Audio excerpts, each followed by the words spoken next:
We have articles everywhere talking about how the trucking industry is collapsing and is has collapsed in many areas, and it's just getting worse. We've got 1,000 employees are out of work as a flatbed operator just filed for bankruptcy. There are companies that have been open for 40, 50 years that have closed their doors. We got another article we're going to look at 116 workers that are done, and then there's and they're coming in groups. I've got another article. They're talking about 8 trucking companies are identified that all closed for various reasons, and it's not getting any better. In fact, it's ending up looking like it's more and more by design. And what we're going to look at today is really what the current environment is of the trucking. Again, why it matters. Like for us, why does that matter? Because everything is, shipped by trucking in the U.S. for the most part. We don't take full advantage of our river system, train system. Like, come on, guys, trains. We all know that's not necessarily used by a lot. So the trucking industry, if this thing is suffering the way it is, all it does is one, it causes problems for us, but also the costs go up, and frankly, there's safety and all this other stuff goes. It's all these things, but we're going to look at the overall, like the trends that are out there. We're going to look at the challenges. I've got a consolidated infographic. We're going to look at some charts and some different things to help you better understand exactly what's going on in the trucking industry, and then there's opportunities and how this is shifting. Again, as I mentioned, trucking as we knew it and we know it is dead and dying, and it's transitioning to something else, and that's where the opportunities are. So for those that don't know, my name is Ryan Howe. This right here, Ryan Howe. I am a business coach, works out of West Michigan, around the country, and I come on YouTube to share information I share with my clients. And we're talking about this for sure because the costs are so dang prohibitive right now, and even trying to find a truck is nearly impossible. And I share that information that I share with my clients with you guys here. So I hope to earn your subscription. So let's get into this here. Now, I want to start by just looking at some of the articles that are out there because it is wild. It is wild out there. Now, links to all of these articles are in the description in that general area. Be sure to go check those out. All right. Again, this is from Yahoo Finance. 1,000 employees out of work as flatbed operator files for bankruptcy. So flatbed, right? Those are they're going to put containers on top of them. Mother Trucker, I love that name, right? Anyways, covering the trucking industry has reported Montgomery-based trucking company has filed for Chapter 7 bankruptcy and ceased operations effective immediately. They're done. Those folks are out of business and they're not moving any freight.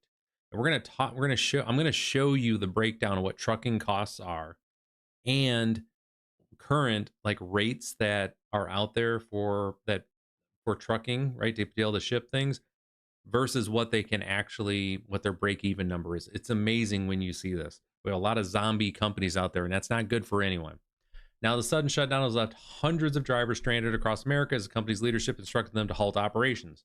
This abrupt closure represents a significant disruption in the trucking industry and has created immediate challenges, right? Biggest thing on this, we got 1,000 people out, and then 600 truck drivers who are actively working. They're done. They're going to finish their loads, but after that, they're up for hiring somewhere else. They don't know. Okay. And there was financial issues, and it comes down to leverage. A lot of these companies, they have loans that are out that they can't maintain the way that the way they've structured and operated their business, right? For this bulk type shipping, TGS Transportation closed after 40 years. 40 years. Now they did again drayage and logistics. So for those that don't know, I brought it up because I had a feeling you guys wouldn't be familiar with that word. Drayage is the dryage. Excuse, why am I saying drayage? Dryage is the short distance transportation of freight in a container. You notice the theme here, folks. Containerized shipping is also an issue right now. So this one closed because the containers are not they're not able to make money shipping those. California carrier shutters business at laying off 116. This is from October 7th. Epic Lightning Fast Service, an interstate transportation services provider. It's winding down operations at the end of the month. At least they're giving their everybody to the end of the month. They didn't just come in and, hey, it's Thursday, we're shutting down today. At least got a couple weeks there. Again, so real quick, just to cover who they are, right? They are, they're shuttering everything, blah, blah, blah, blah. All right, so the prolonged freight downturn, trade policy pressure, and consumer hesitancy continue to disturb the market, affecting truck manufacturers and carriers of all size. The fragile environment had hit Amazon partners such as Epic. They are in bulk, right? They're Amazon partners. So what are they shipping? Large quantities of packages, right? They're laying off 214 workers there, 79 workers in another spot, 25 in another. And it gets their intention to attempt to place some employees. They're going to try to keep some people going, but at the end of the day, they're shutting down operations in multiple locations. Why? Because there isn't enough trade going on. Like there isn't enough commerce. That's happening. When they say the customer is stopping, is not buying as much, that's what they're getting after, because we are not shopping at the same level we were due to we all have less money now. That is no surprise to anyone. We all know this. And the shopping is definitely at this point having an effect. Additionally, tariffs, right? There's a bunch of stuff. Let's keep going here. So we had 8 more trucking companies go bankrupt, 2 shut down. And this is from back in August, but I just wanted to be able to make this a little bigger for y'all here. Like the difference here. And just look at where we got here. We've got Northern District of Illinois. Again, District of Minnesota. We got Colorado, West Virginia, again, Illinois, Florida, Ohio, Texas. They are looking at all these problems here where it's tight lending. There's something in here I want to be able to talk about, and this is an important piece of this here. You end up with something, where is it in here? Do they have, okay, right here. Lender pullback from the transportation sector, while understandable, is leading to hesitancy to repossess and liquidate more equipment. Like they're worried about calling in the loan and calling back the trucks because no one will buy the trucks and they're going to be stuck with these trucks. So rather, they're not canceling the loans, which means these trucking organizations are out there doing work. But what they're doing is they are operating, right? Because they're not able to make their payment, or they're making even less payments. Struggling fleets just to get work to be able to make cash flow, to make payroll, not make money, but make payroll. These other truckers that might leave the market are still operating, often at or below break-even levels. This is delaying the market's correction, keeping pressure on freight rates, and discouraging fleets from making new truck orders. Hey, before we go into what in the world did Ryan just say? Like, oh my gosh, there was so much stuff that he was just talking about here. So what this means is that because, okay, the folks, they can't operate. They're realizing they cannot operate and, get rates at their level, which means they're not getting business, which means they can't pay their loan. The banks aren't calling the loans in, i.e. repossessing all of the trucks, because they don't think they're going to be able to sell them, right? So these assets they don't want to do anything with, which means, okay, well, now the trucking company needs to, again, if they want to go for bankruptcy, they can. But what they're really doing is just to maintain cash flow and keep the truckers, everyone employed. Because that's one thing to keep in mind here.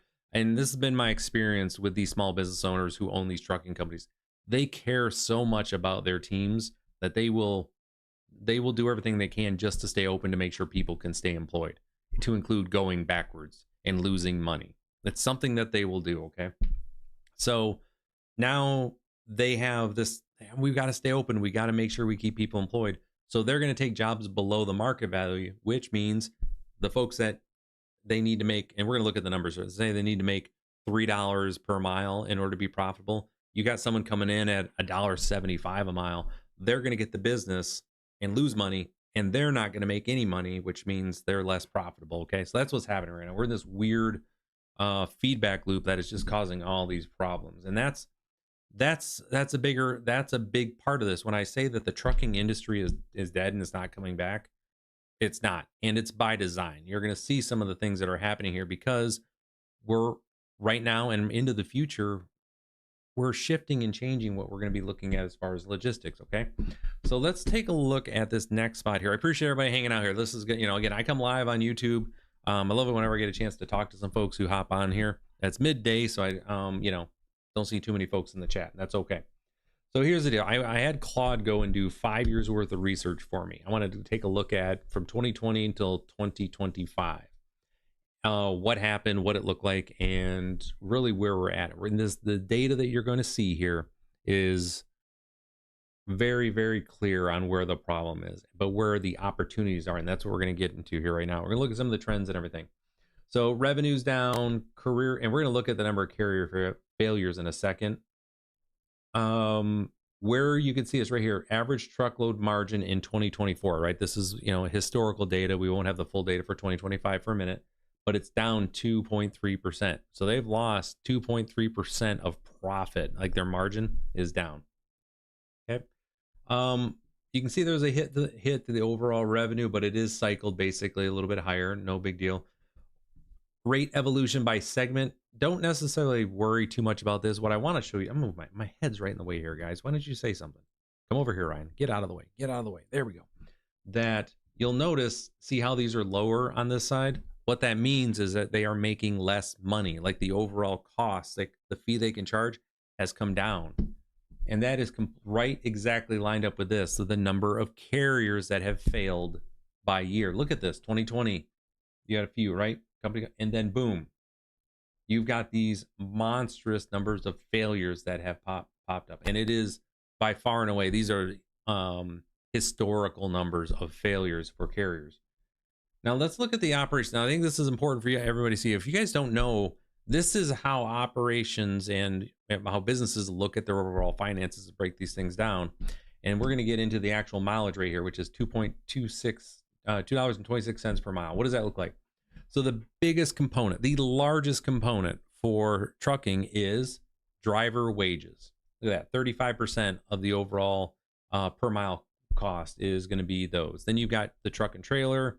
You got wages. Then you've got fuel. So that's, and that, obviously that moves up and down, but where it's at, it's 22%. Truck and trailer, other, and then there's maintenance and insurance, right? But the bigger pieces here are the actual cost for the truck itself, the fuel, and you need someone to drive it. The average spot rate for per mile rate to have something shipped, again, we're just across the board here, is $1.65 per mile is what they're charging. Right now, just to break even, it's $2.26 a mile for these customers to be able to break even, okay? Or for these trucking companies to break even. So they're operating at a basically every mile they're losing 61 cents right now. Does that make track of everybody? You guys keeping up there?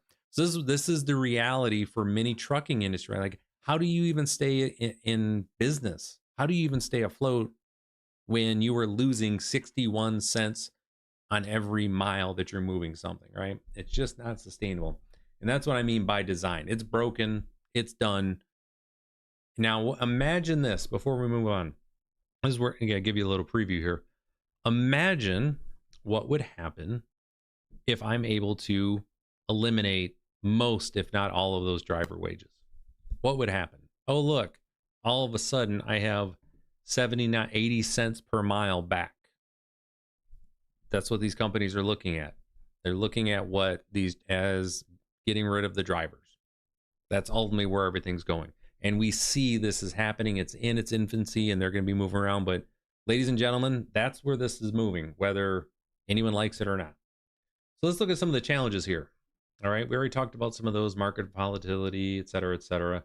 Driver shortage, right? We are short 80,000 drivers on top of everyone they let go. So as they are letting these drivers go, that is rebalancing.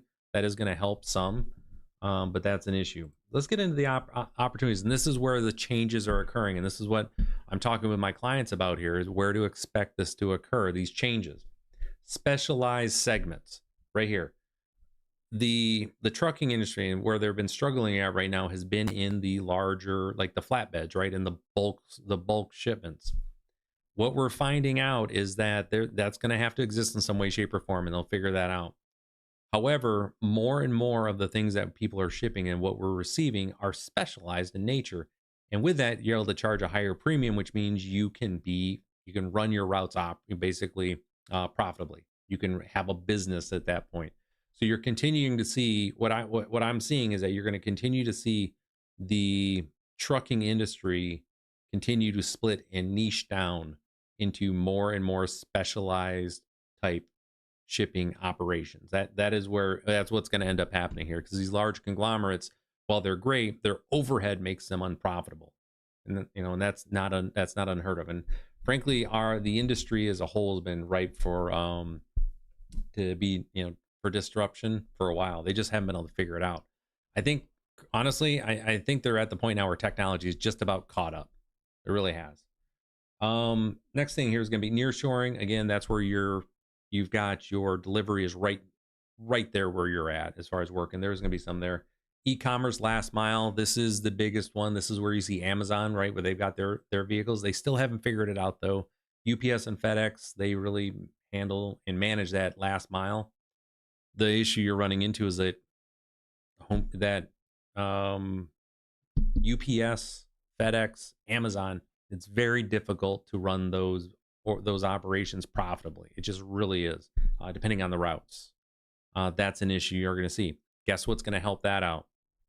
Right, you're gonna have a lot of these areas. They're going to start shipping with, or start having deliveries figured out without a driver. It's where they can. You're going to find these routes start happening. They got technology platforms, and then also M&A opportunities as well, again, for mergers. One other thing, just real quick, I just want to touch on is that there's also something called the ELD, which is another thing that's going to move I want to make sure it's ELD. Make sure I said that right. ELD, I was correct on that. So what this is, it's the electronic logging device, where the federal government has electronic purposes. They automatically track the work and the driving that the drivers are doing, so they can keep better track of them. Well, what ends up happening with that, there's costs associated with having drivers having to take breaks and all the other stuff. That's going to continue to push more of these trucking companies towards driverless vehicles, right, where they've got AI doing the thing. So, all right, everyone, got through all that stuff. There's a lot to get through, but I wanted to be able to get to this point where we could talk about this. The way forward on this, and what's going to end up this trucking is going to evolve into, is going to split up into multiple layers. You're going to still need people driving certain things. You're never going to get away from that. I just don't see that. There's going to be certain things, that certain routes, there's certain products that, I mean, we're going to need a couple decades with with autonomous driving before I think we're going to let hazardous materials really, let AI run amok with those things. You're going to want people on those. But you're going to see where the trucking industry is going to split down. They're going to move into more of those niche environments, and where they have to. Everything else, they are going to find a way to have autonomous vehicles handle these things. It is the number one way to get the costs down, to get back where they're profitable, to get driverless vehicles in there. We were looking at the chart earlier. 35% of the cost to ship something is the driver. They can eliminate that. That's what's going to be. So that's what I'm saying. When I say that the industry is dead and it's by design, it is 100% by design, because we are designing vehicles and technology to replace the drivers, which is going to lower the cost and allow trucking to be, again, for them to make some money on this. Now, the other side of this, and this is the other piece, what are we going to do with all these people, right? Because if they're not driving, where are they going to be at? Well, they can go work in the factories. That's right. That's not happening either. They are engineering out more and more of these positions. So what's going to end up happening? You're going to end up seeing less and less people who are drivers and less people in the factories. We're going to see more automation throughout the entire supply chain.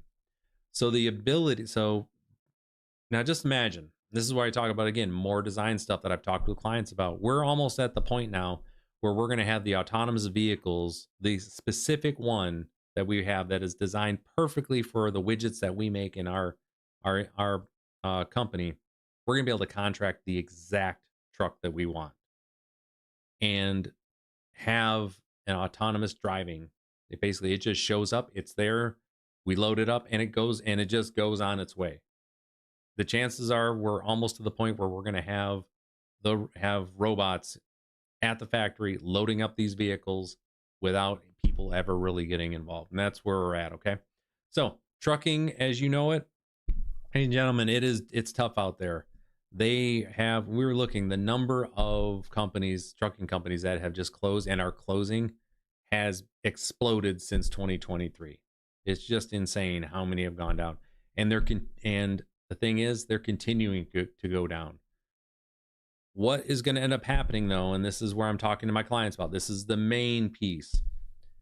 You can expect that when the economy does turn around, that because of all these closures of trucking companies, that when we do turn things around right? And people want there more buying's happening that we're gonna guess what?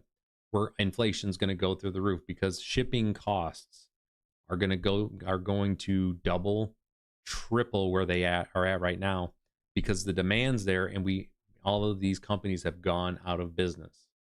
So we're gonna have a smaller pool, which is gonna drive the innovation and drive those purchases of the autonomous vehicles. That's gonna be the overarching piece, okay? And that's what I mean by design.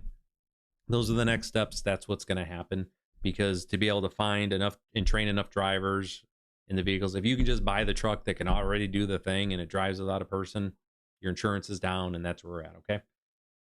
So yeah, that's the tea, folks. It is rough out there, and the way forward, it's going to be driverless vehicles. We all know that. It's just the depth and breadth and how much you can expect that to happen and how soon. We don't know, but it's coming. It's coming quickly. All right.